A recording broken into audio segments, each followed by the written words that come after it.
சிங்கம் கோபத்துல கத்தினதும் அதையே பயமுறுத்திய சத்தம். இதுக்கு காரணம் யாருன்னு தெரிஞ்சா அதிர்ஷ்யமே. அழகான ஒரு அடர்ந்த காட்டில் எல்லோராலும் மதிக்கப்படும் ஒரு ஞானியான ஆந்தை வாழ்ந்தது. ஆந்தை சிறியதாயிருந்தாலும் அதன் அறிவு யாருக்கும் எட்டாதது. ஒரு நாள் ஒரு பலமான சிங்கம் அந்த காட்டில் வந்து எல்லா விலங்குகளையும் பயமுறுத்த தொடங்கியது. ஞானி ஆந்தையே, அந்த சிங்கத்தால் எங்களுக்கு பாதுகாப்பே இல்லை. கவலைப்படாதீர்கள், நான் ஒரு வழி கண்டுபிடிக்கிறேன்.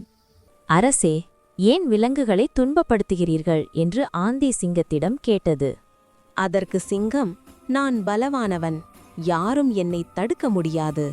உங்களை விடவும் சக்தி வாய்ந்த ஒரு சிங்கம் இங்கேயே இருக்கிறது என்றது ஆந்தை. ஆந்தை சிங்கத்தை ஒரு ஆழமான கிணற்றுக்கு கொண்டு சென்றது. சிங்கம், யார் அது? வெளியே வா, போராடு. அது தனது பிரதிபலிப்பே என்று அவனுக்கு தெரியவில்லை.